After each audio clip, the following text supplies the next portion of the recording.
California, 1852. Dust still hung in the air when Lydia opened her eyes. The world was tilted.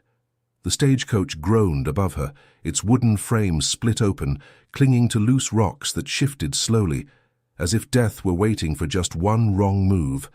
She tasted blood and pain, sharp, deep, radiated from the place where she carried the only thing she had left.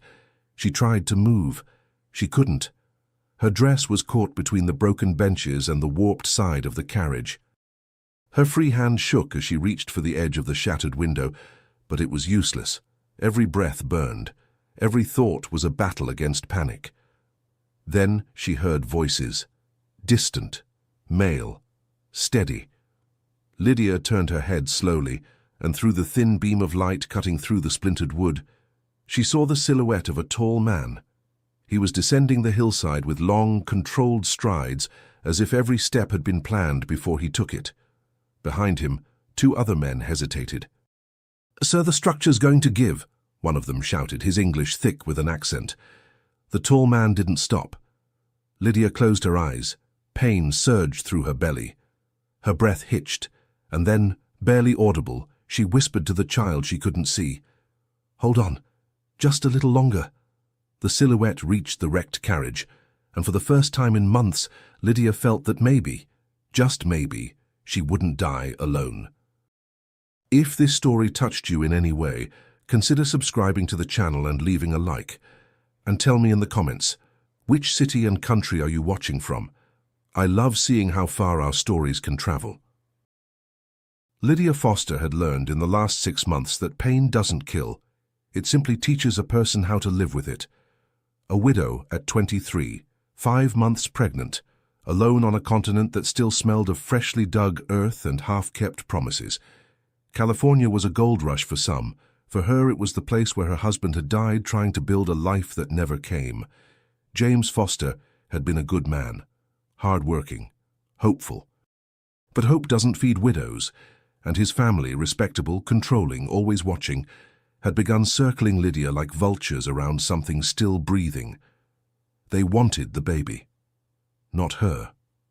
So Lydia had made her decision. She would leave, return to Boston, to the only aunt who still welcomed her. First, she had to reach San Francisco. From there, a ship would carry her back home, away from the Fosters, away from their questions, away from the look that said, without words, that she was not good enough to bear their name. But the stagecoach never reached San Francisco. And what should have been a quiet escape became the moment when Lydia's life, fragile, suspended, nearly lost, crossed paths with a man who had no reason at all to save her. But who did anyway? Chapter 1. The Wreck. Henrik Larsson saw the dust rising before he saw the wreckage. He was on horseback, following the road that cut through the California hills, when Lars, riding just behind, pointed toward the slope on the right. Something had gone over. Henrik pulled the reins, dismounted in one fluid motion, and walked to the edge. One look down stopped his breath. A stagecoach. Teetering dangerously on loose rocks, its sides split open, wheels pointed toward the sky. Blood marked the shattered wood. And bodies still unmoving. None of them stirred. Lars reached his side, panting. "Sir, the slope's unstable. If we go down—" Henrik didn't wait to hear the rest. He was already descending. The ground shifted beneath his boots, but he knew this kind of soil. He knew where to step and where not to. Far behind them he heard the sound of their own wagon, the one carrying their 2 American assistants, coming to a stop after hearing the crash. They stayed back, just as Lars had instructed. Henrik continued until he reached the wreck. He knelt beside the cracked frame and looked inside, and he saw her. A woman, young, trapped between splintered benches, dress torn, face pale. But what made him freeze wasn't that. It was how she held her belly, both hands wrapped around it, protective, desperate, pregnant, alive, and utterly alone. Henrik felt something tighten in his chest. He didn't know if it was anger, pity, or simply the certainty that he could not leave her there. "Can you move?" he asked, his English clean but edged with a foreign cadence. She shook her head. No voice came out. Henrik assessed the structure quickly. One wrong motion, and the whole thing would collapse down the slope. He stood and shouted something in Danish to Lars, then barked short, precise orders to the two assistants above, now running toward them after tying off the horses. He returned to her side and began pulling away the shattered boards blocking the side door. The wood groaned, giving slowly. Each movement made the entire stagecoach tremble. He heard her hold her breath. "It's going to fall," she whispered at last. Henrik looked at her. He didn't smile, but something in his eyes, determination, perhaps stubbornness, made her believe he wouldn't stop. "It won't," he said simply. When the opening was wide enough, he climbed inside.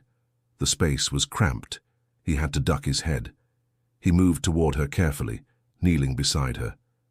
Dust in her brown hair, dry blood on her lips, and dark eyes fighting to stay conscious. "Where does it hurt?" he asked. Her hand moved to her belly. Henrik understood immediately. "I'm going to get you out, but I need to know. Can you put your arm around my shoulder?" She nodded. He slid his arm beneath her back, lifting slowly. Her dress tore along the side. She bit back a cry. He stopped. "Breathe." Slowly. She obeyed. He continued, gentler this time, until she was finally free of the wreckage. He lifted her in his arms and moved back. The coach groaned. A large rock shifted. Henrik quickened his pace, and then they were clear. He carried her to flat ground, far from the edge, and laid her down on the dry earth. Lars arrived moments later with blankets and water, taken from their wagon, now pulled up behind them. Henrik stood again. Before they left this place, he had to know.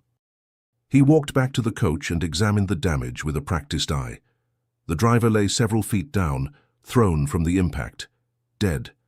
Two passengers were crushed beneath the frame, an older man and a young woman. Another body remained inside, lifeless. Henrik clenched his jaw. There was no one left to save. The stagecoach horses stood a short distance away, frightened but alive, one limping badly. Henrik approached them slowly, murmuring soft Danish words to calm them. He removed the remnants of the harness and handed the reins to Lars. "Take them to the outpost when you can," he said. "They're good animals. They shouldn't be left here." Lars nodded. Only then, with the bitter certainty that he had done all he could for the dead, Henrik returned to the living, returned to Lydia. He glanced at her face, then at her belly, where her hand still rested, and then he understood.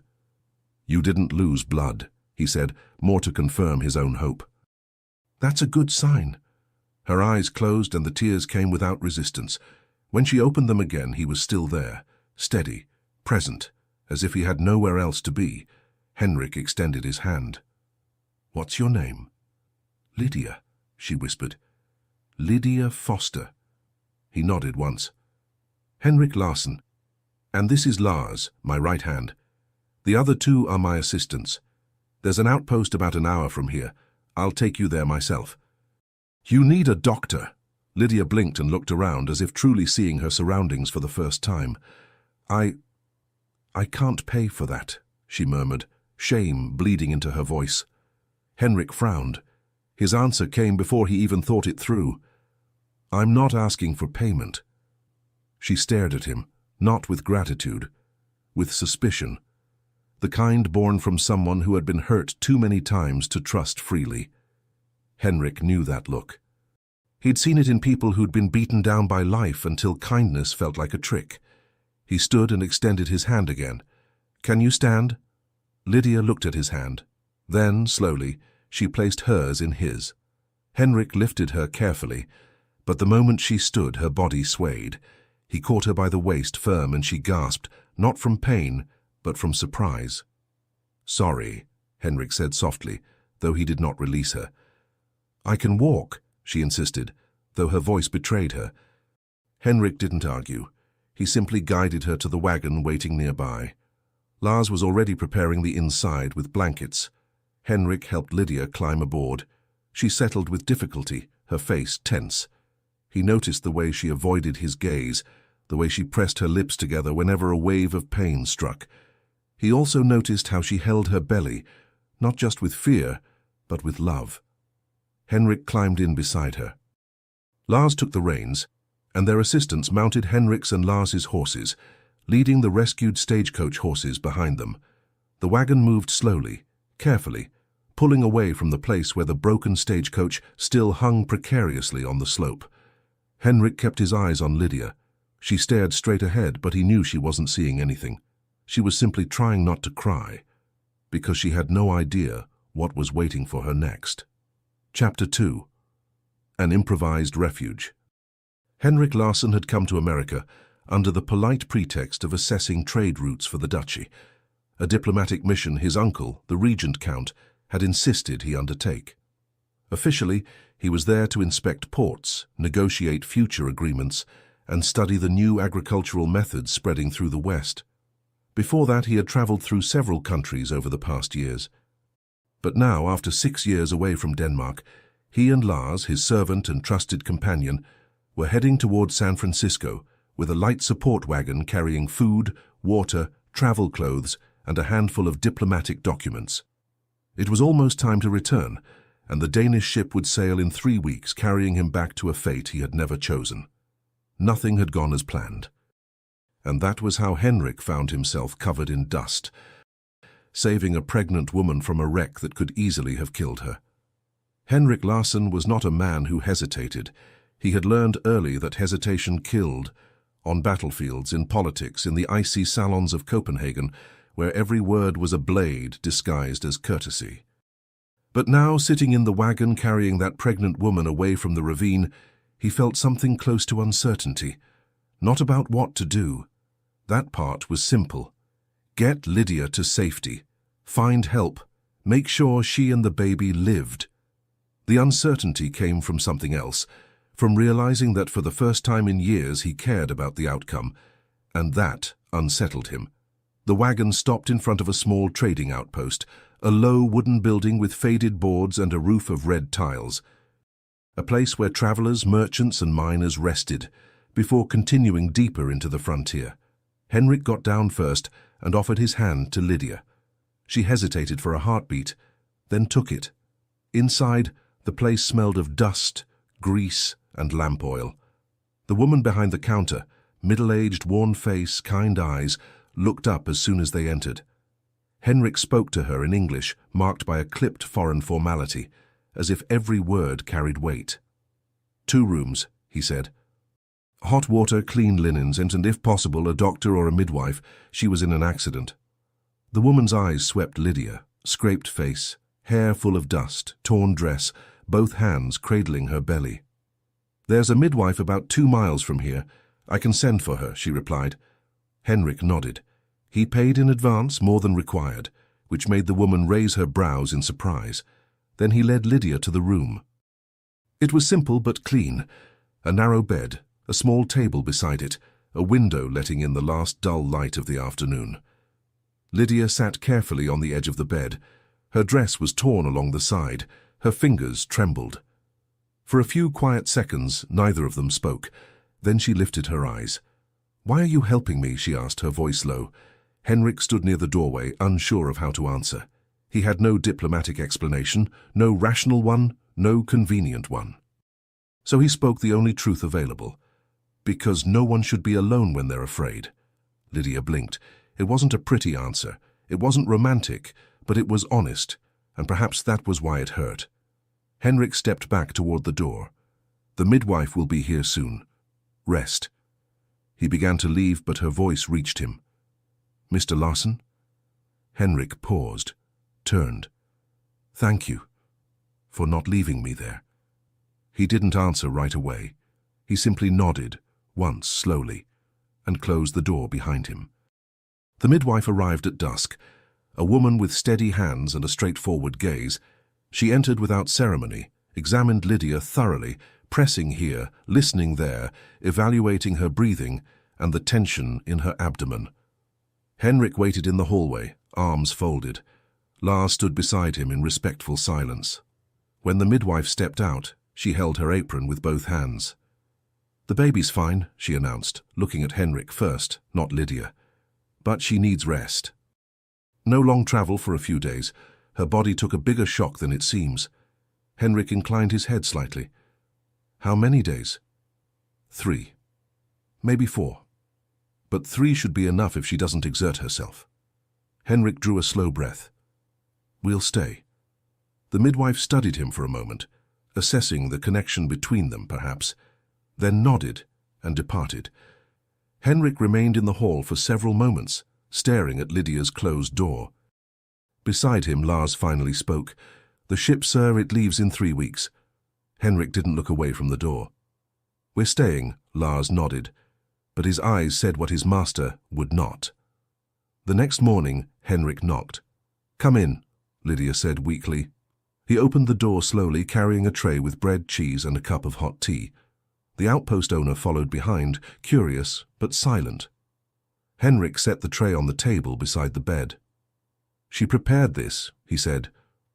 I brought it for you. Lydia was seated by the window, trying to smooth her hair with her fingers. She no longer wore the torn dress. Lars had managed to retrieve her small trunk from the wreckage. It was dented, but intact enough to hold her few clothes. She looked at the food, then at him. Thank you, she murmured. The outpost owner nodded and left, leaving the door ajar. Henrik stayed where he was. You can sit, Lydia said, pointing to the wooden chair against the opposite wall. Henrik hesitated, then sat, keeping the respectful distance they both needed. Lydia picked up the bread and ate slowly. He waited in silence. Not an uncomfortable silence, just presence. Where were you headed? She asked at last. When you found the stagecoach. Henrik looked down at his hands. San Francisco, he said.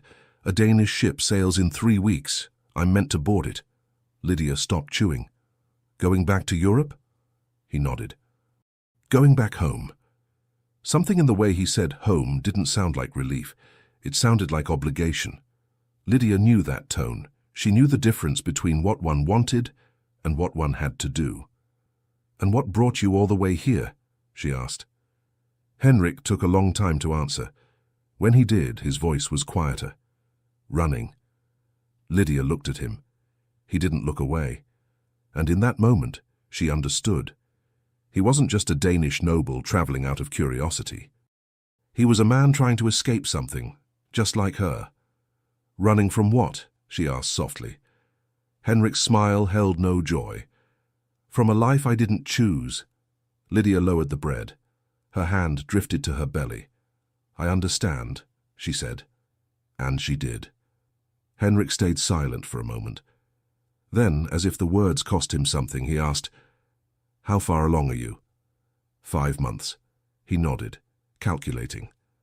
February, perhaps March. He didn't ask about the father. It wasn't his place. But he noticed from the way she said 5 months without the faintest trace of light that there was grief there too. And where were you going? He continued. Also to San Francisco, then a ship to Boston, she said quietly. I have an aunt there. She said I could stay with her until the baby comes. Until. Not after. Henrik heard everything she didn't say. He also heard the loneliness. And your husband's family, he asked, though he already suspected the truth. Lydia looked away. My husband passed. Without his protection, they think the baby should grow up with them. That I'm not enough. Henrik felt something tighten in his chest. Not anger. Something older, familiar. The feeling of being judged, measured, deemed insufficient by people who never bothered to know you.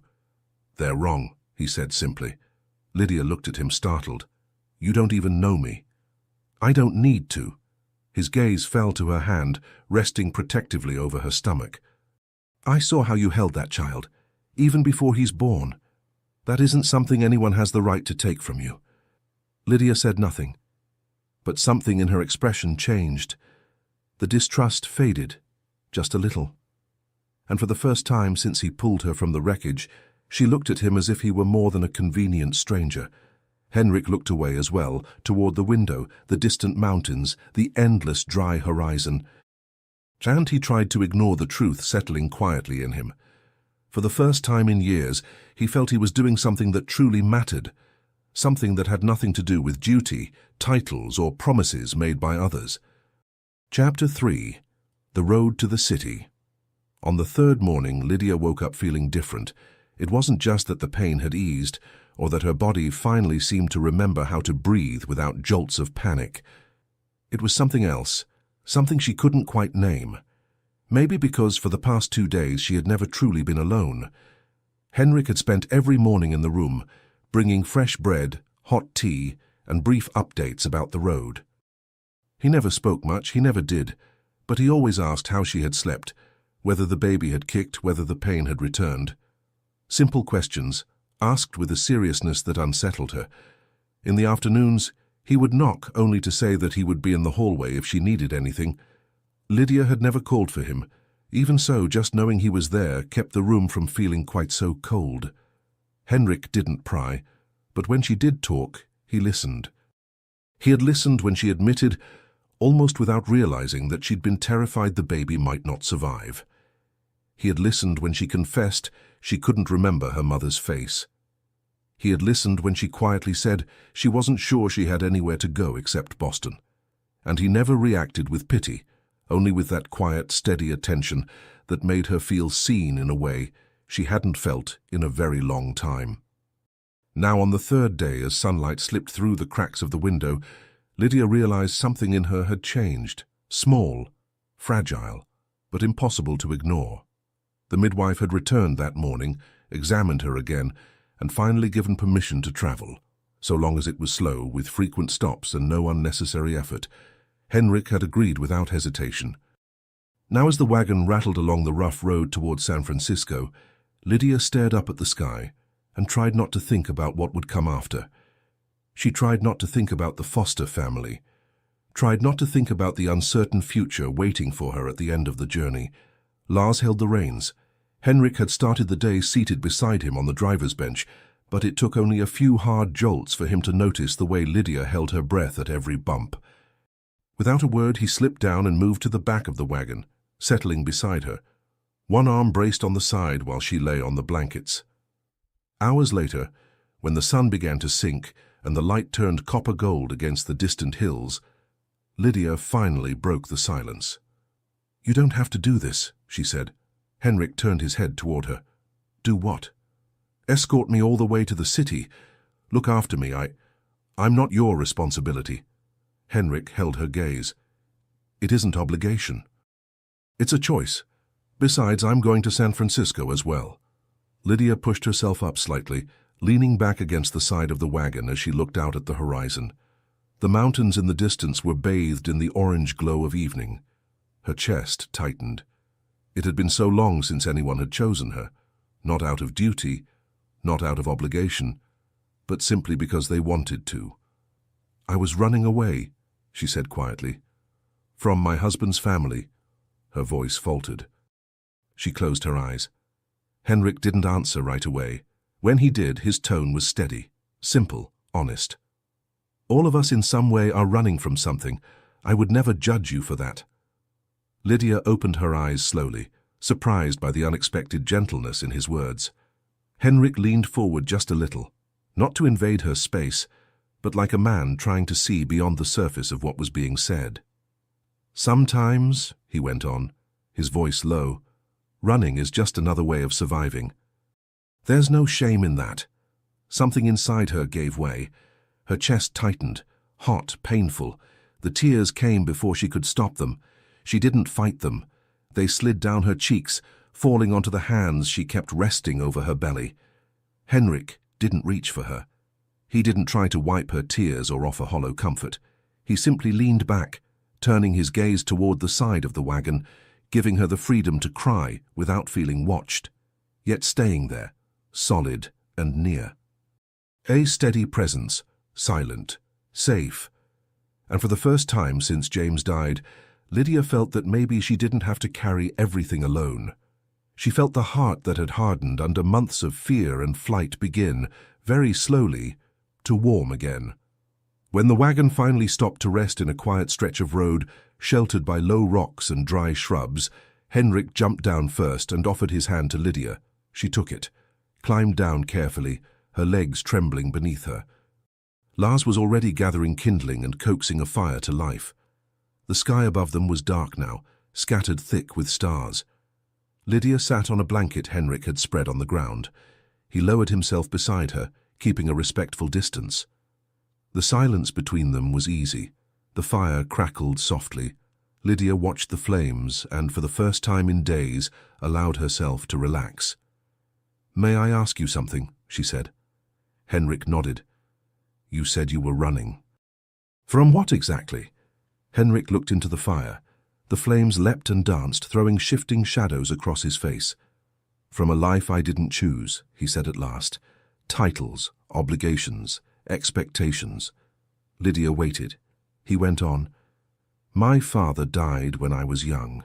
At 15 I inherited everything, the duchy, the responsibilities, and with them decisions that other people made in my name." "Like a marriage?" Lydia asked softly. Henrik glanced at her, hesitated, then nodded. "It was arranged by my uncle when I was 19, he said, his voice low, each word carrying its own weight. "She's a count's daughter, good family, good reputation, everything very proper. My uncle took over as regent after my father died." Lydia's hand tightened over her belly. She stared into the flames. "And you're supposed to go back to that?" Henrik drew in a breath. "When my father died, I wasn't old enough to legally take control of the duchy. His will was meticulous. There were conditions, the arranged marriage, political alliances, continuation of the line. When I turned 21, I made a bargain with my uncle. He would keep managing the duchy as regent, and in exchange, he would let me travel before I took my place." His eyes shifted back to the fire. "But that's not what you want," Lydia said quietly. It wasn't a question. It was a statement. Henrik gave a small smile, empty of humor. "What I want doesn't matter." Lydia gripped the edge of the blanket between her fingers. "I've never had much freedom to choose anything either," she said, her voice gentle. "Sometimes I think the only freedom we have left is to know what we want, even if we never get it." Henrik turned toward her. For the first time, Lydia saw something beyond restraint in his eyes, vulnerability. "And what do you want, Lydia?" he asked. She lifted her gaze to the sky, to the stars. "I want my child to know he was loved," she said quietly. "From the very beginning, even when nothing else made sense." Henrik didn't look away. "He will know," he said, "because you're here, because you fought, because you didn't give up." Lydia turned back to him, and in that moment, beneath the stars, far from everything and everyone, something shifted. It wasn't romance, not yet. It was recognition. Henrik pulled a handkerchief from his pocket and held it out to her. Lydia took it, wiped her tears and handed it back. He folded it away and leaned back, giving her space. They both turned their eyes to the fire again, sharing the same small circle of light in the vast, dark night. Each of them carrying something they could not yet say, and both of them feeling for the first time that maybe they were not quite as alone as they had believed. Chapter 4. Pressures and Duty. Henrik woke before sunrise. It wasn't habit, it was necessity. He had learned over the years that deep sleep was a luxury reserved for men without burdens, and he carried far too many to rest easily. The week in San Francisco had passed slowly. Too slowly. It had been 7 days since they arrived in the city. The journey had taken 3. Lydia needed to recover before the final leg of her trip, and the midwife sent by the woman who owned the trading post had been clear. Absolute rest. Henrik had stayed in the city the entire time, at first out of caution, then because he simply couldn't bring himself to leave. And in these last few days, he had discovered things he never meant to notice. The soft sound she made whenever she shifted in bed, the way she tucked her hair behind her ear when anxiety crept in, how she spoke to the baby as if he could already hear her, the short, rare, almost shy laugh she gave when Lars said something foolish. Little things. Things that shouldn't matter. But they did, and that unsettled him far more than any letter from the kingdom. He dressed quietly in his small rented room on the second floor of the boarding house. He opened the window. Cold morning air rose from the streets below, where merchants lifted shutters and wagons rattled over the stones. San Francisco was nothing like Copenhagen. Younger, wilder, freer. And suddenly he realized Lydia fit that place far more naturally than any marble palace ever could, and he was about to leave her behind. He walked downstairs and found Lars in the common room, drinking coffee. "A letter arrived for you," Lars said, handing him a sealed envelope. Henrik recognized the seal instantly. Royal, Danish. His stomach tightened. He opened it slowly and read, "Henrik, your presence is expected in Copenhagen before the end of October. Preparations for the wedding are underway. The Mortensen family awaits confirmation. Do not disappoint us." Signed by his uncle, the regent. Henrik folded the letter and slipped it into his pocket. He said nothing, but his thoughts were no longer on the letter. They were on Lydia, on how she held her belly, on the way her face lit up when she felt the baby move, on the tremor in her voice when she said she wanted her child to know he was loved. And that, feeling anything at all, was what kept him awake at night. Time was running out. Lydia woke to morning light warming her face. For a moment she didn't know where she was. Then everything returned slowly. The modest boarding house room, the narrow bed, the fading ache in her body, and the past days. Quiet days. Short walks to the courtyard with Henrik always a few steps behind, pretending he wasn't there for her, yet always being there. Soft, hesitant conversations about places he had seen in the world.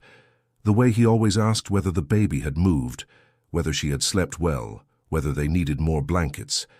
It was a discreet kind of care, almost invisible, and it hurt more than it helped, because it was too gentle to ignore and too distant to understand. She sighed and looked out the window as the city began to stir. Then she remembered the journey she was supposed to make, the ship to Boston, and Henrik, and everything he tried not to say whenever their eyes met. She sat up slowly and watched the street come alive with noise. They had been here a little over a week. She remembered very little of the night they arrived. She had fallen asleep in the wagon and only awoke when Henrik carried her upstairs while Lars rented the rooms. He always did that, carried the weight she couldn't. Even the weight that wasn't his. A knock at the door interrupted her thoughts. "Come in," she said, adjusting her dress.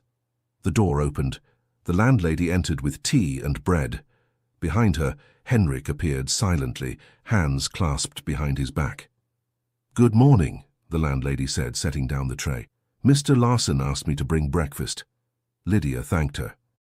Henrik remained by the door, as if trying to keep his distance even after a week in which he seemed incapable of truly stepping away. "How are you feeling?" he asked. "Better," Lydia replied.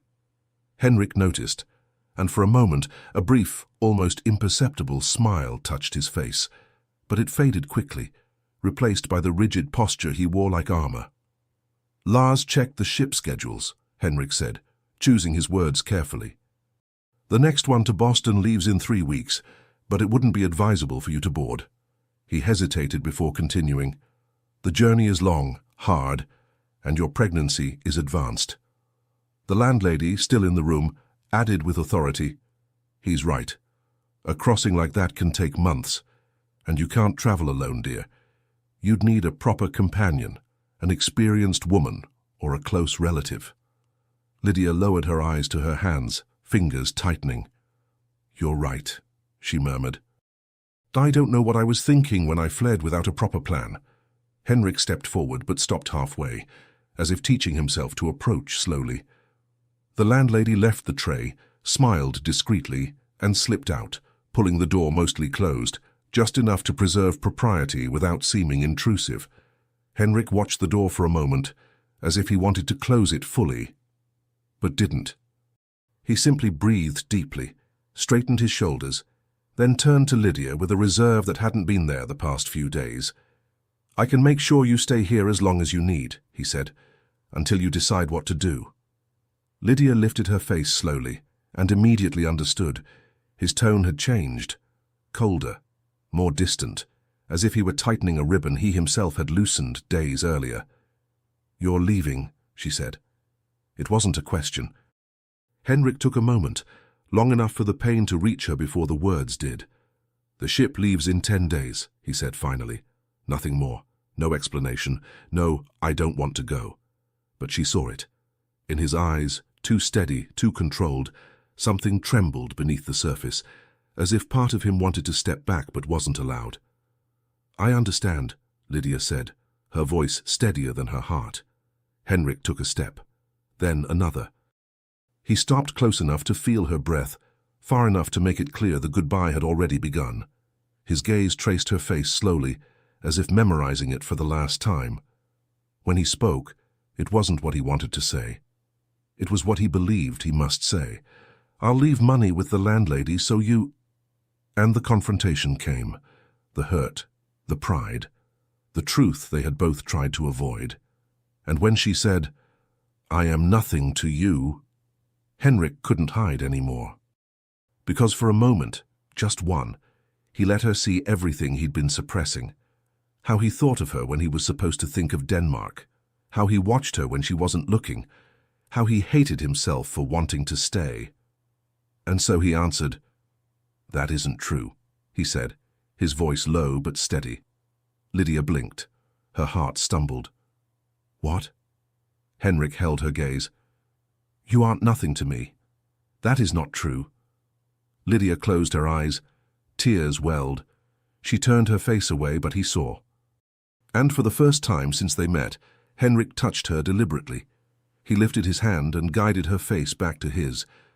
The touch was gentle, almost reverent. "Don't cry," he whispered. "Please, but I have to go." Lydia closed her eyes, feeling his hand drop away. She took a slow breath. When she opened them again, there was clarity, painful, but true. "I know," she whispered. Henrik stood still, waiting, almost holding his breath. Lydia swallowed. "I know you have to go," she repeated, her voice steadier now. "I know you have duties, I know what that means." She inhaled deeply, as if preparing to touch a wound. "I married James because my own family needed me to. He was good to me. But when he died, only my aunt remained, and the Fosters never wanted me, only the baby." Her hand rested on her belly, instinctive, protective. "Now I have a choice," she continued, her voice soft but resolute. "I choose to raise my child far from people who think he belongs more to them than to me." Henrik remained frozen, tension running through him, as if her words pulled him in opposite directions. "But you—" Lydia hesitated before continuing gently, without accusation. "You still can choose, and you're choosing duty, the life they always planned for you, the marriage arranged by others." Henrik looked away. "It isn't that simple." "Maybe not," Lydia conceded with a sigh, "but it is still a choice, a hard one, a painful one. But yours." She wasn't attacking him. She wasn't blaming him. She was simply telling their truth. Henrik turned back to her, eyes tight. "And you think I don't know that?" His voice rose, not in anger, but in the weight of years unsaid. "You think I haven't considered every consequence?" Lydia didn't flinch. "Then why go?" "I know you don't want to return," Henrik clenched his fists. "Because if I don't, I lose the duchy, the lands, the lineage. That marriage isn't just about me, it's alliances, agreements, survival." He inhaled deeply. And then softer. "And because I don't have the right to stay, because of you." Lydia blinked. The blow, silent, precise, landed cleanly. "Because of me?" she whispered. Not accusation, astonishment. Henrik averted his eyes, but did not deny it. Silence filled the room, dense with everything they had felt this past week but never said. At last Lydia spoke, gentle, resigned. "Then go." Henrik looked up, surprised by her softness, not the words themselves. "Go," she repeated, tears slipping down her cheeks but without anger. "Fulfill your duty, marry the Count's daughter, live the life set for you, hold your head high and face what you must." She wiped her cheeks, breathing steadily. "Just don't offer me money as if it could erase what happened between us, as if none of it mattered." "Lydia." "No," she said softly, not harshly. "I won't ask you to stay. I can't do that. I know the weight of duty. I know the cost of choosing against it. She looked at him then with a sincerity that stripped him bare. But I also know the cost of not choosing. He closed his eyes for a moment, as if gathering strength to walk away from the one thing he wanted but wasn't allowed to claim. Then he turned abruptly and walked to the door. He stopped at the threshold, his voice hoarse. I'll find a lawyer for you, someone who can represent you legally, if the Foster family tries anything in Red Creek. And then he left. The door closed softly behind him, just a small click, but it sounded like farewell. Lydia was alone. She sat on the edge of the bed and let the tears fall. No sobbing, no panic, just quiet tears. Because for the first time in months, she had allowed herself to feel something other than fear. She had allowed herself to hope. And now she knew that in 10 days, that man would be on a Danish ship, crossing the ocean back to a life that did not include her name. She could technically continue on to Boston, against all reason and caution, but the thought of facing another long journey alone, pregnant after the accident, felt unbearable. There was something else, though, something Lydia didn't dare admit even to herself. She didn't want to leave before he did. So she drew a long breath, wiped her tears with the hem of her sleeve, and made, for the first time in a very long while, a decision entirely her own. She would stay, at least until his ship set sail. Chapter 5. The Forbidden Feeling. The next 10 days passed slowly. They both remained in San Francisco, he waiting for the ship, she waiting for something she didn't know how to name. They never went back to that conversation. Instead, they spent those final days on small things, talking, reading, sharing the quiet presence of one another. Lars watched from a respectful distance. In the afternoons they walked in the inn's courtyard, by the midwife's insistence, who claimed fresh air was good for the baby. Henrik offered his arm.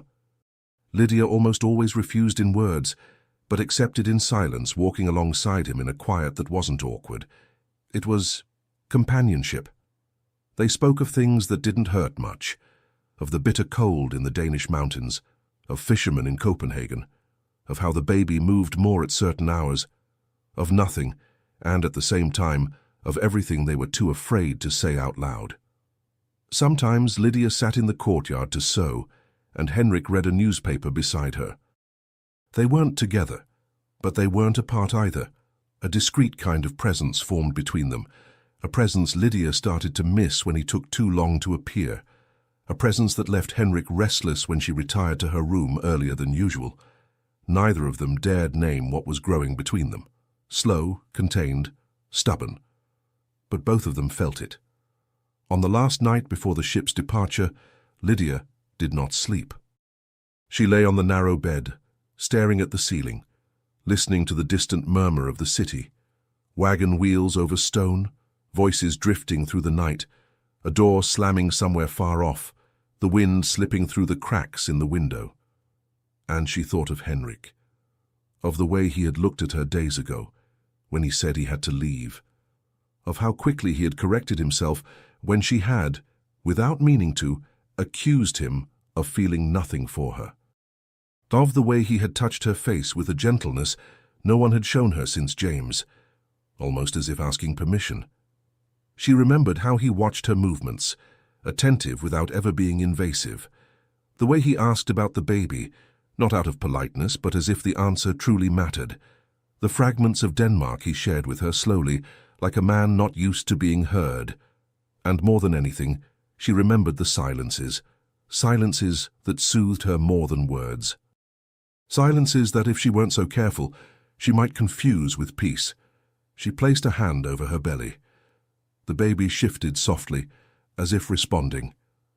Guilt came, heavy. James. His smile when she said something foolish. His calloused hands holding hers with such care. The promise of a life that never had the chance to exist. He had been dead for only 6 months, and she carried his child. She had no right to feel anything for another man. But she did. She already missed Henrik before he was even gone. She felt the hollow ache at the thought of his absence. She felt the cowardly wish that he would choose to stay, and that terrified her more than anything. Henrik didn't sleep either.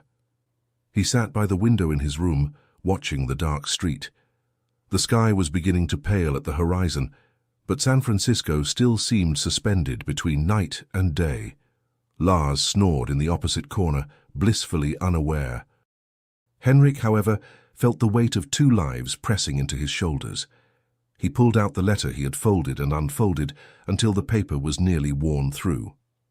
"Henrik, your presence is expected in Copenhagen before the end of October. Preparations for the wedding are underway. The Mortensen family awaits confirmation. Do not disappoint us." Signed by his uncle, the Regent. The word was an open wound. Henrik had to return and fulfill his role. That had been the agreement with his uncle, and that role had a price, an arranged marriage to the Mortensen heiress. It was the condition his father had imposed so that he would finally be recognized as duke. If he refused, his uncle could inform the crown that Henrik had failed to comply with the will. Henrik crushed the paper between his fingers. If he stayed with Lydia now, he risked everything Denmark expected of him. But if he left, who would protect Lydia? He knew little about the Fosters, but enough they were rich, proud, used to being obeyed. Men like that did not accept a final no. Sooner or later they would discover where the stubborn widow had chosen to hide. He had already spoken to a lawyer and intended to formalize instructions before boarding. He would leave money, protection, names. But none of that felt worthy of what he felt whenever he pictured her perched on the edge of the bed, hand over her belly, chin lifted even when her voice trembled. Henrik closed his eyes. He had to go.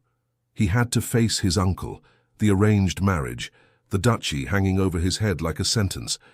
Only then, perhaps, would he be able to make a choice that truly belonged to him. And if he ever found his way back, he wanted to stand before Lydia not as the divided man he was now, but as someone free to offer more than promises. By the time dawn approached, he had made his decision. On the morning of his departure, just before sunrise, Henrik knocked on Lydia's door. She opened slowly. Her hair was loose, her face worn from lack of sleep. When she saw him, something in her gaze shifted, a flash of restrained relief, quickly smothered by caution. "Mr. Larsen," she said softly. "Lydia," he replied. "May I come in?" She stepped back. Henrik entered and left the door slightly ajar. He stood in the middle of the room like a man who didn't know whether to advance or retreat. For a moment, neither of them spoke. Then he drew a breath. "I'm leaving today," he said at last. The words settled in the air like something inevitable. Lydia already knew, but hearing them was different. He continued, "There are things I have to settle in Denmark. Things that won't disappear just because I ignore them or keep running. I've done that for a few years already. It has to end." Lydia watched him in silence. "I have duties," Henrik went on. "Not only to a title, but to people. If I simply stay here, I turn my back on all of that. And I can't expect you to trust a man who abandons what was entrusted to him." Her fingers tightened in the fabric of her dress. "I understand," she said at last. "More than it seems." Henrik frowned slightly. She drew a breath. "I did what was expected of me when I married James. You live under the same weight, just on a different scale." Her eyes were clear, though they shone with unshed tears. "I won't ask you to ignore that." The silence between them changed color. It was no longer empty. It was recognition. Lydia laid a hand on her belly. "I've decided to stay in San Francisco for now," she said calmly. "I know I can't face a long journey like this, so I'll stay. I just wanted you to know. I'll fight for the right to raise my child," she swallowed. "And you choose to go back, to what awaits you there." Henrik looked at her as if every word cut and healed him at the same time. "I choose to go back," he confirmed quietly. "Not because I want that life, but because if I ever find the courage to choose another, I want to have done everything I could first. I don't want to leave anything, or anyone, unfinished behind me." He drew in a slow breath.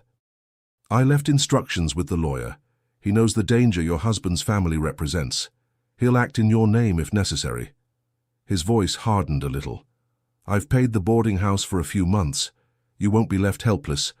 Not while I can prevent it. Lydia nodded, but her expression gave her away. It wasn't the lack of money that frightened her. Henrik stepped closer. He stopped at a distance respectful enough to be proper, too close to be indifferent. "Lydia," he began, and now the weight in his voice came not from Denmark but from something born right there in that room. "I didn't want to leave, not since the day I first saw you in that overturned coach." Her eyes widened, startled. "I meant to pass through California like a stranger, to leave without leaving anything behind." He let out a short, humorless laugh.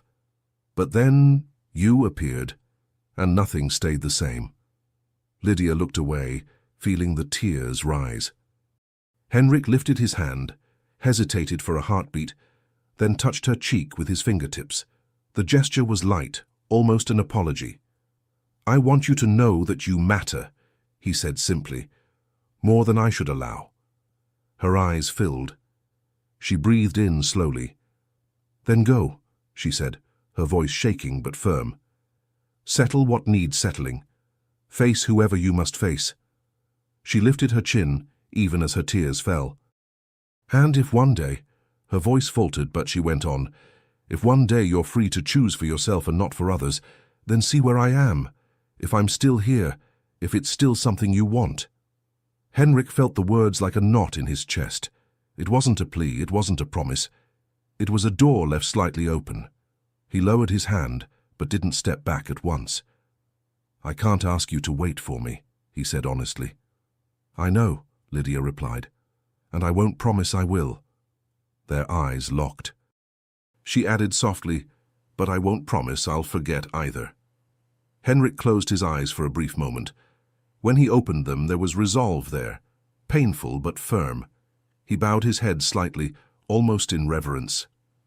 "Thank you," he murmured, "for not hating me." Lydia let out a breath that was half laugh, half sob. "I haven't decided yet," she said with a weary gentleness. A brief, crooked smile touched his lips. Then he stepped away. At the door he paused. "The lawyer's name is Campbell," he said. "If anything happens, as if the foster family appears, go to him. He'll know what to do." She nodded. "And you?" she asked, before she could stop herself. "What will you do?" Henrik looked toward the small corridor window, then back at her. "What I should have done years ago," he answered. "Face the people who decide for me. And if I can, decide something for myself." For a moment, neither of them moved. Then he opened the door and left. Lydia remained alone in the room. She sat on the edge of the bed and let the tears fall quietly. They weren't just tears of loss, they were tears for something that was breaking, and at the same time making room for something else. For the first time in months, she wasn't only afraid, she was waiting. Not for a man, but for a future that wasn't imposed, a future she could build. She gazed out the window. San Francisco was waking slowly. Perhaps she would stay there. Perhaps later she would change boarding houses, names, neighborhoods. Perhaps she would help with the inn, sew for other women, find work where no one knew who James Foster had been. She didn't know yet. But for the first time, possibilities didn't look only like threats. They looked like hope, like growth. Henrik went down the stairs with heavy steps. Lars waited by the door, horses already saddled. "You're really going?" he asked, though he already knew. Henrik cast one last glance at the front of the boarding house. His gaze climbed instinctively to Lydia's window. He didn't see her, but he knew she was there. He also knew that leaving that place meant leaving a part of himself behind. "I am," he said at last. He mounted his horse. "Let's go." Lars clicked his tongue and flicked the reins. The city opened before them. Narrow streets, the distant port, anchored ships, all filled with the promise of departures and goodbyes. As they rode toward the harbor, weaving between carts and workers, Henrik felt something he hadn't felt in years: regret. Not for returning to Denmark, but for leaving before he could offer her anything more than temporary protection and half-broken promises. Even so, under the regret, there was something else, a decision. If he survived what waited on the other side of the ocean, if he managed to break the chains that had bound him since youth, if he came out whole from the battle with his uncle, the title, and the arranged marriage. He knew exactly where he would go, and whom he would seek first. Chapter 6. What remains when he leaves. The ship left at noon. Lydia stood at the docks, even though she had never promised herself she would go. She had told the boarding house owner she just needed some air and hired a carriage. She sat carefully, hands over her belly, and let the coach carry her slowly down to the harbour. When she stepped down, she saw the tall mast cutting the sky, the dark hull rocking over the murky water, sailors shouting orders in a jumble of languages. In that instant, she knew. Nothing on earth would have kept her from being there. Henrik didn't see her. He was on deck at a distance, in a dark coat and rigid posture, surrounded by sailors and papers, with Lars at his side. He looked like a man absolutely certain of where he was going, even if inside he was tearing in two. Lydia recognized him by the way his shoulders carried the invisible weight of things. For a brief second, she thought he looked her way. She didn't know if it was true. Maybe it was just her heart tricking her eyes. When the ship finally pulled away from the dock, pulled outward by tide and wind, Lydia laid a hand on her belly. "He's gone back to his life, my love," she murmured, not realizing she spoke aloud. "Now we have to build ours." The baby moved as if answering. Lydia drew a deep breath. She wasn't sure she believed what she had just said, but she stayed there until the ship disappeared completely on the horizon. The first days without Henrik were strange. Mornings felt emptier, without purpose. Breakfast was quieter. Lars had escorted Henrik to the ship and then sailed away with him. Henrik was gone. The steps in the hallway had changed. The sounds on the second floor were no longer the same. The lawyer, Mr. Campbell, was a man in his middle years with a short beard and sharp eyes, used to hearing worse stories than hers, without so much as flinching. Henrik had introduced them 2 days before he embarked, in a brief meeting in the small sitting room of the boarding house. Since then, Campbell stopped by from time to make sure everything was in order. "Will you be staying in San Francisco for now?" he asked on one of those visits, leafing through papers with ink-stained fingers. "I will," Lydia replied. "It isn't wise to travel right now. And I'm alone without any companion to board a ship with." She hesitated, then decided to say the truth. "It's strange. It's the first time no one else is deciding where I should go." Campbell only nodded.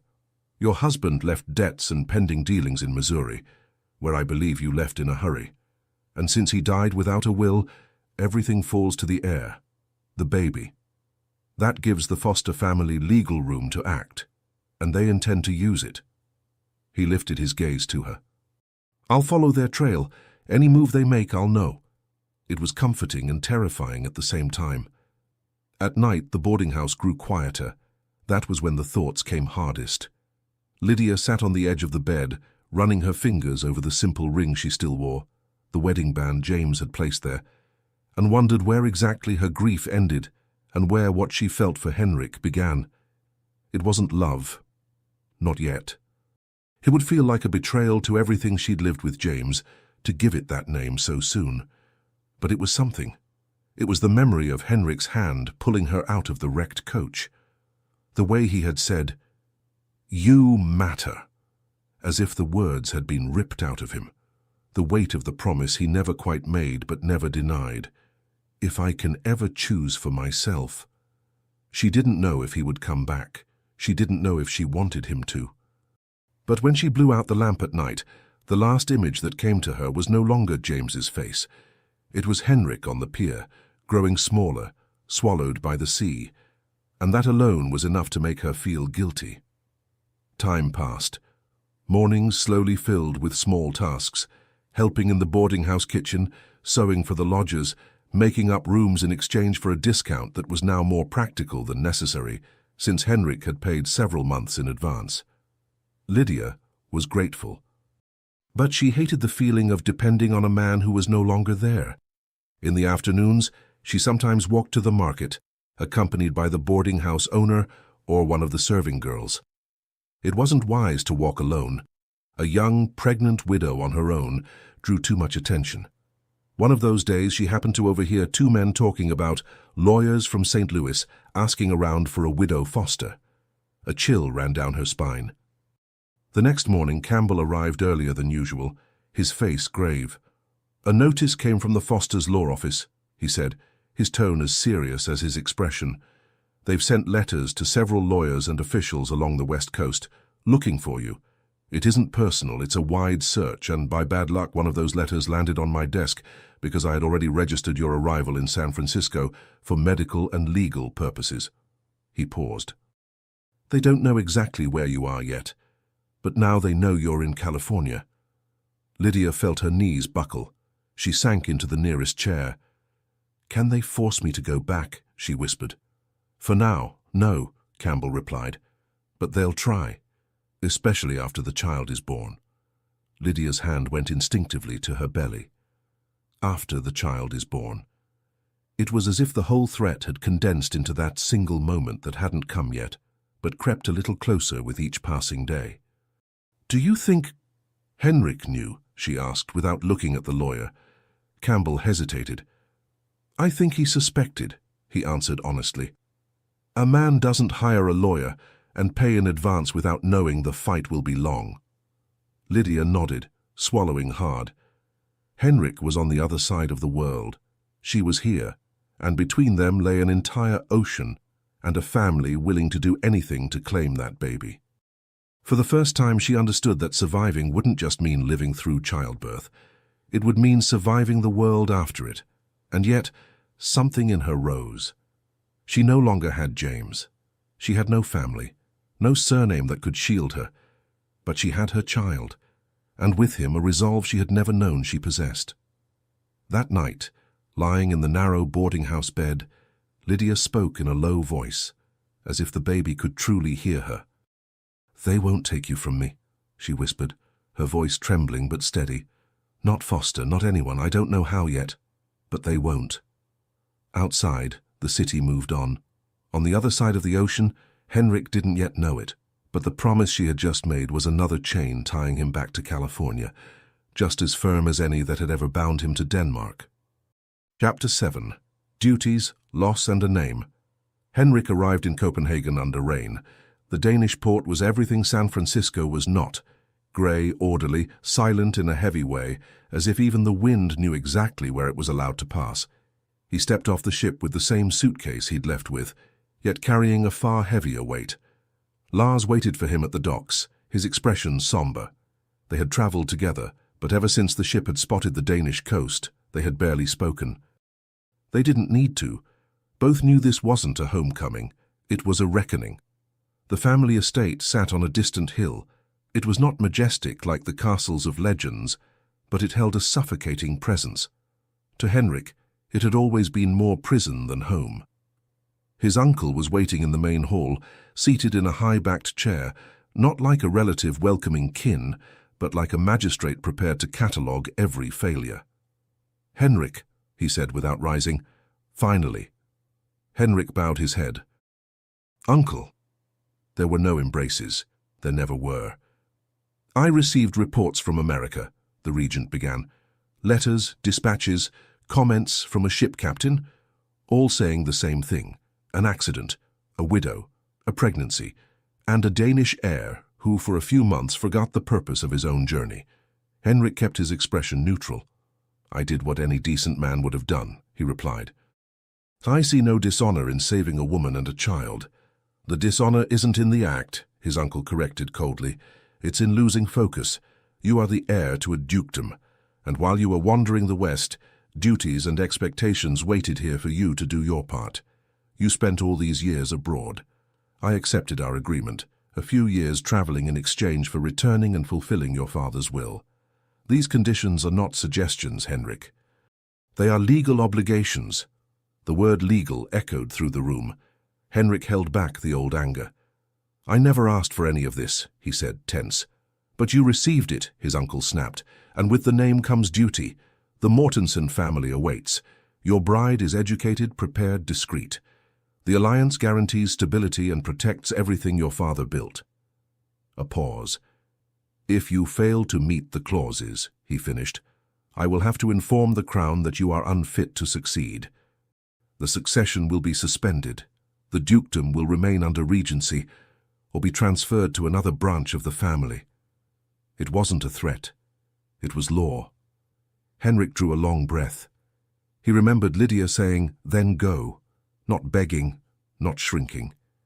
He remembered the way she touched her own belly with the certainty of someone who had already decided she would fight to the end. 1 month.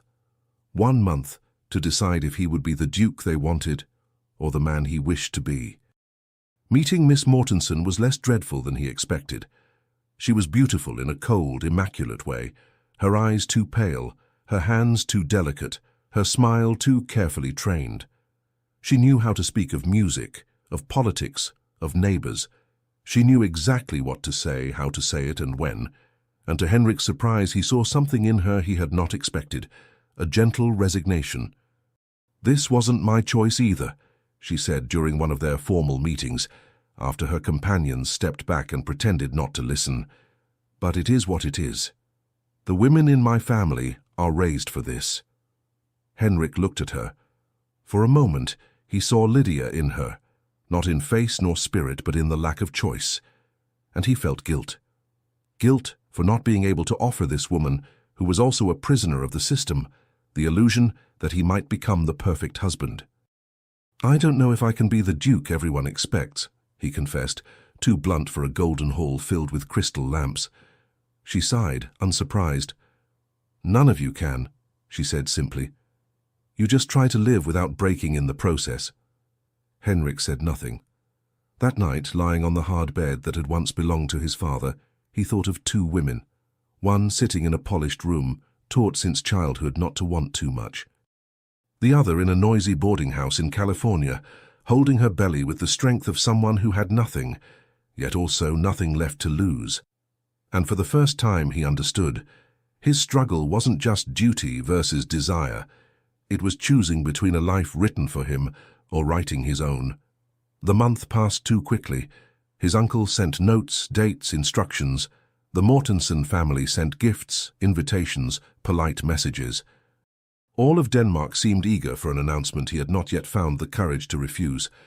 On the eve of the day he was meant to formalize the engagement, he received a letter, not from Lydia. She didn't even know where he was. It was from Campbell. "Mr. Larson, as agreed, I have been monitoring the movements of the Foster family. I received notice from the Foster's attorneys in the court of St. Louis, Missouri, where the widow resided before departing. They have filed a custody petition and begun investigating her whereabouts. They suspect she is in California and have started sending letters and representatives in search of her. The Fosters intend to seek custody of the child as soon as it is born. I will do what I can to delay the process, but without a husband at Mrs. Foster's side, her position will be weak before the law and society. Respectfully, E. Campbell." Henrik read the letter 3 times, then folded it slowly. He remembered Lydia's words, "I will stay and I will fight for my child." She would fight, alone if she had to, but he could not bear the thought of her needing to. The next morning, he went to speak with his uncle. "So you've decided?" the regent asked, too satisfied. Henrik stood. He did not sit. "I have decided," he said. "I will not marry Miss Mortensen." The silence that followed was a blow. "So, if you do not intend to fulfill your role," his uncle said carefully, "what do you expect to happen to the dukedom?" Henrik straightened his shoulders, feeling clarity for the first time. "Claim it yourself," he said firmly. "Not as duke, but as permanent regent. You've run everything since my father's death. The crown trusts your management. The tenants do as well." His uncle blinked, startled by the impeccable logic. "That is what I want you to request from the crown," Henrik continued. "Stay as regent. Continue the work you already do. Protect the lands, the names, the families that depend on them. Do it the way you believe is right." There was sincerity there. No rebellion, no competition, just decision. "If I cannot fulfill the will," he finished, "then let the estate remain with the man who has kept it standing." His uncle remained motionless for a long while. When he finally spoke, his voice was lower. "You're choosing to leave everything behind, Henrik." Henrik inhaled deeply. "Not everything," he said. "Only what was never truly mine." That night, While the noble houses murmured the scandal of an heir refusing a binding will, a ship was being prepared for the west. Henrik sold what he could, packed only the essential, gathered his small personal fortune, and said farewell only to Lars and to the life everyone assumed he would inherit. Lars refused the offer to go with him. Said someone had to stay behind to keep an eye on the nobles, and that Henrik would hear from him one way or another. Henrik boarded the first ship possible to cross the Atlantic, following the fastest route allowed. When he stepped onto the plank leading him back toward America, he felt for the first time that he was walking toward something he had chosen. He didn't know if Lydia would still be in San Francisco. He didn't know if she would receive him. He didn't know if the baby had been born. But he knew one thing. If there was anything in this world he wanted to claim, it wasn't on that grey Danish hill. It was waiting across the ocean. Chapter 8. When he returns. A few short weeks had passed since Henrik left Denmark. Winter had delayed ships, diverted routes, stretched every journey between ports. At the same time, the Fosters had accelerated their legal maneuvers, and the overcrowded California courts pushed hearings back one after another. So when the custody hearing was finally scheduled, Lydia was already near the end of her pregnancy, much further along than Henrik had imagined when he set sail. And, without her knowing, he too faced delays of his own as he tried to cross the ocean back to her. The labor began on a stormy night. The windows rattled with the wind, rain hammered the roof of the boarding house as if trying to break in, and every thunderclap seemed to echo inside her body. The midwife arrived in a rush. The landlady filled basins with water, shooed away curious guests, and sent everyone downstairs to the parlor. Lydia clutched the sheet in both hands, sweat on her brow, her breath short and ragged.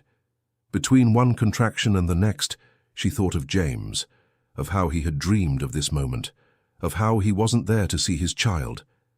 Then she thought of Henrik, and guilt followed sharp and sudden, but she had no time to linger on either guilt. The pain came in waves, dragging all other thoughts under. "One more," the midwife said, firm. "You can do this, Lydia." One more. And after that one came another, and another. Hours stretched into something like days. At last a cry filled the room. Lydia collapsed back onto the mattress, spent, while the midwife held a small, red, furious body wrapped in cloth. "A boy," she announced with a tired smile. "Strong, loud, just as he should be." Lydia opened her arms, and the baby was placed against her, small, warm, confused by the new world. Tears came before she could stop them. "We did it," she whispered, kissing his damp forehead. "You and I." For a moment, nothing else existed.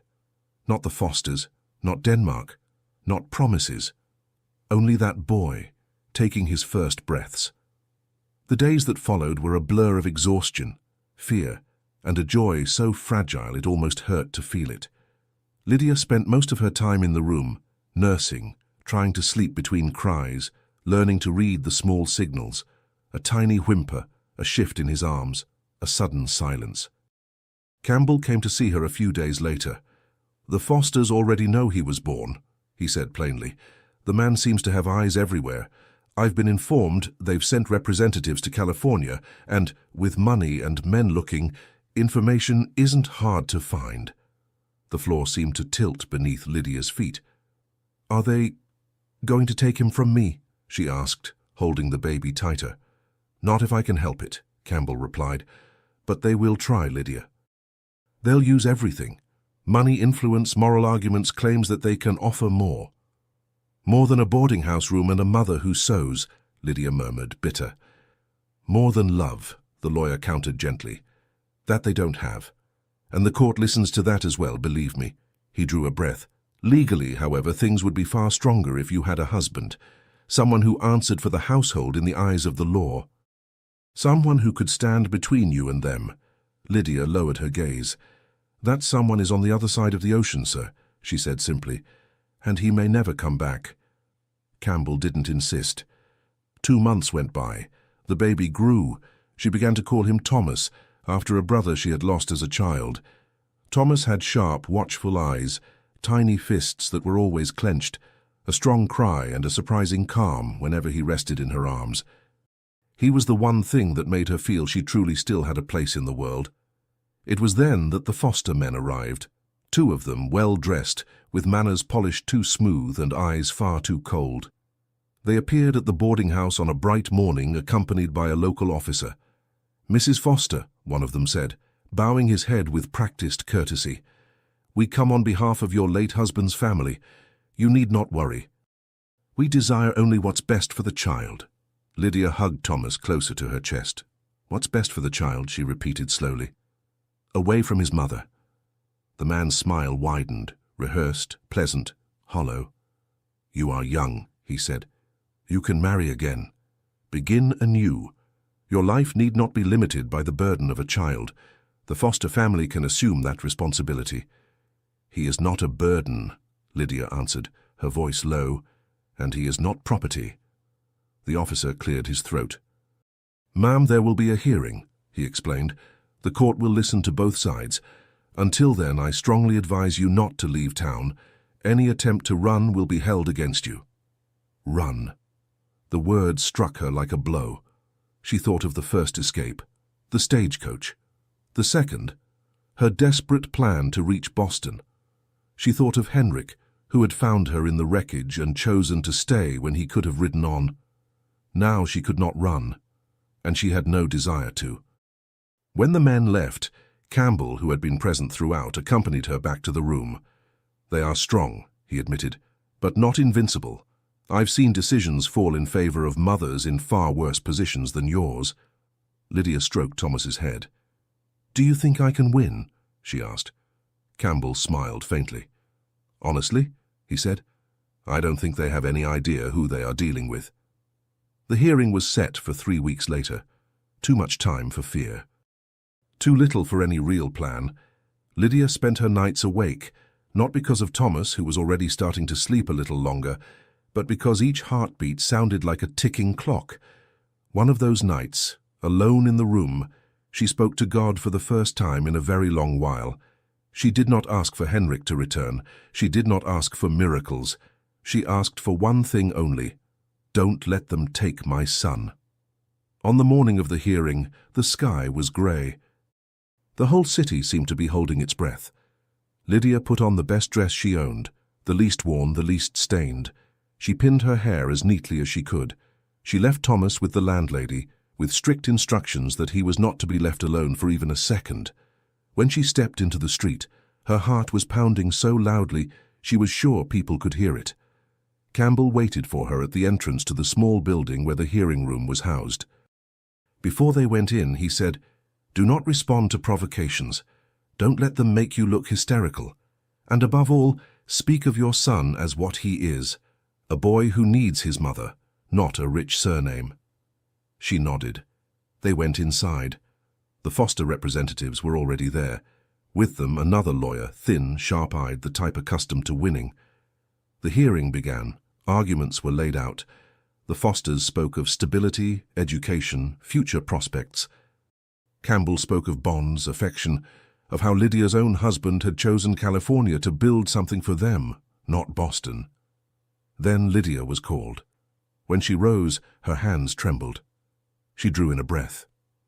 "Mrs. Foster," the magistrate said, "why do you believe your son should remain in your care?" She looked at him. She could have spoken of pain, of the escape, of fear. She could have spoken of Henrik, of promises, of letters that never arrived. Instead, she chose the simplest truth. "Because he already knows me," she replied, her voice steady.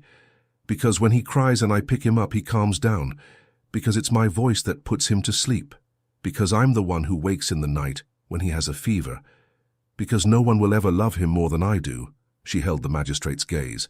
"And because the man who gave me this child is no longer here to protect him, so it falls to me." The silence in the room changed. Even the Foster's lawyer seemed for a moment a little less sure of himself. The magistrate cleared his throat. "The court will need a few days to consider," he began. But he was interrupted by the sound of the door opening. Someone had walked in. Lydia did not turn at once. She was too focused on keeping her breathing even. She only turned when a low murmur ran through the room. A man had entered. Tall in a dark coat worn by sea salt, hair a little longer, face thinner than she remembered, but the eyes were the same. Henrik. He walked to the front of the room with steady steps, ignoring the whispers. "I apologize for the interruption," he said, in that foreign accent no one there recognized. "My name is Henrik Larsson, and I believe this hearing concerns me as well." Lydia felt her heart stop for a second. He came back. Not as a duke, not as an heir, not as a savior, but as the man he had chosen to become. Campbell quickly explained to the magistrate who he was, where he had come from, and the part he had already played in protecting Lydia. Henrik, in a few succinct words, spoke of the accident, the boarding house, his decision to put his own resources at her disposal from the beginning. He did not mention the dukedom. He did not mention his uncle. He did not mention the engagement he had refused. That chapter was buried in Europe. "And why does all of this interest you so much?" the Fosters' lawyer asked with a skeptical smile. "What do you claim to be? A protector? A benefactor? A curious onlooker?" Henrik looked at Lydia. She stared back at him, frozen, as if afraid he might vanish if she so much as blinked. He took a breath. "It concerns me because I chose to accept responsibility," he replied. "Because while I was in Denmark, I learned that the Foster family intended to take this boy from his mother.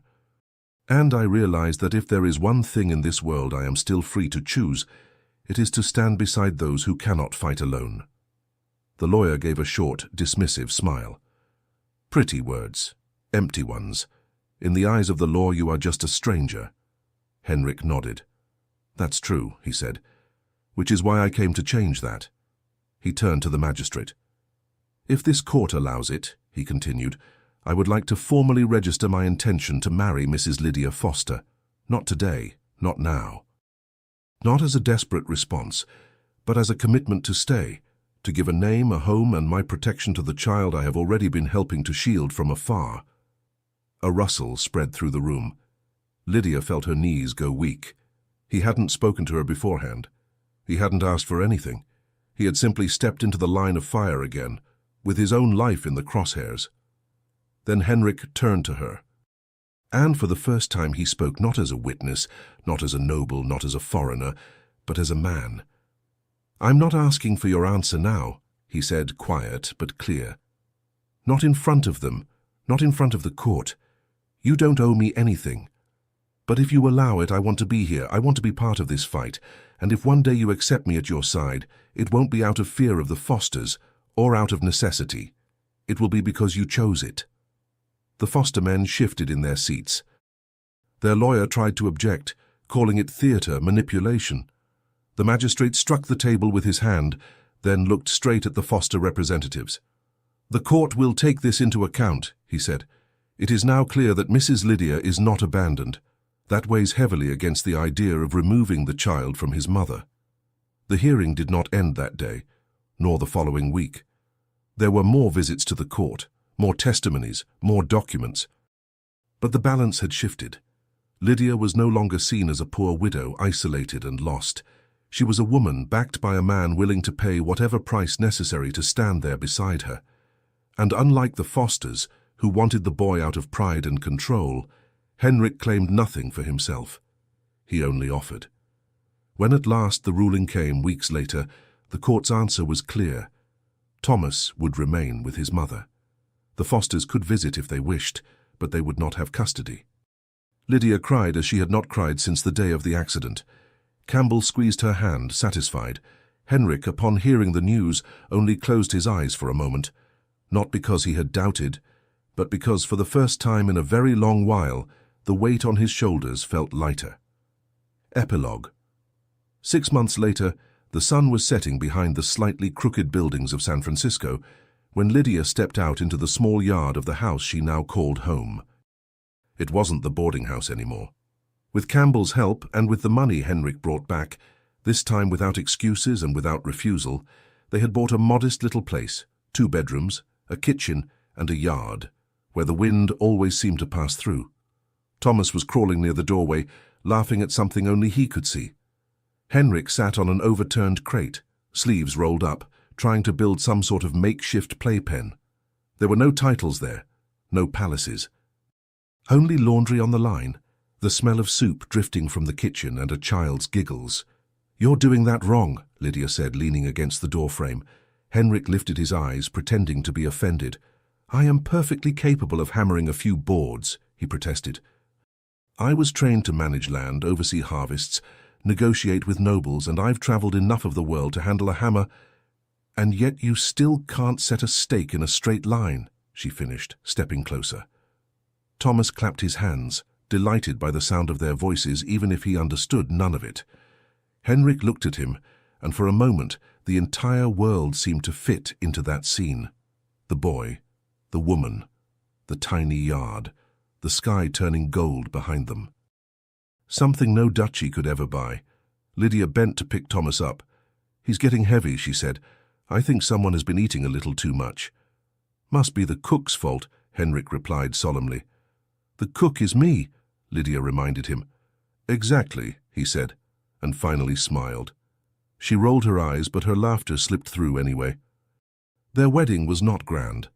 It happened months after the court's decision on a quiet morning, before the very same magistrate who had decided Thomas's fate.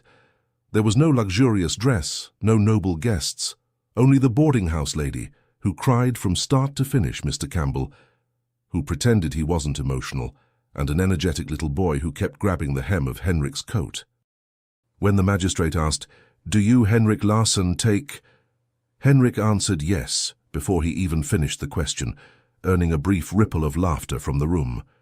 When he asked Lydia, she drew a breath, looked at the man in front of her, not as a savior, not as a duke, not as a foreigner, but as someone who had chosen to come back, someone who had given up a title, an entire life, for something no one else would see as an advantage. And she answered, yes, not the yes of a naive girl, but the yes of a woman who had already lost, fled, suffered, and still chose to try again. At night, when Thomas slept and the lamp still burned softly, Lydia and Henrik sometimes spoke of Denmark. He told her stories of his childhood, frozen lakes, long winters, a father who tried, in his harsh way, to prepare him for a world he never wanted to inherit. One night Lydia asked, "Do you miss it?" He thought before he answered. "Sometimes," he said. "Some things, some places, people I don't know how they are now. The language when words here feel a little too crooked." She studied him. "If you want to go back," she began, but he shook his head before she could finish. "I already came back," he said simply. She frowned. "Came back to where?" Henrik looked around, at the house, at Thomas's cradle in the corner, at the chair where she sat to sew. Finally, at her. "To home," he said. Lydia felt something inside her give way, like a door that had been resting on its hinges for months and finally swung open. It was not a love born of fire. It was a love born of wreckage, a love that crossed oceans, unsent letters, unspoken promises, and in the end found its place not in titles or destinies written by others, but in choices. Hers, to stay. His, to return. Theirs, to begin again. Years later, when Thomas was old enough to ask questions, he would hear different versions of the same story. From Lydia's side, "I was running, and your father found me on a road and decided I was worth the trouble." From Henrik's side, "I was meant to be a duke, but becoming your father mattered more than any title." And somewhere between those two versions lay the truth. They did not save themselves alone. They chose each other when no one else would have done it for them. And in the end, that made all the difference.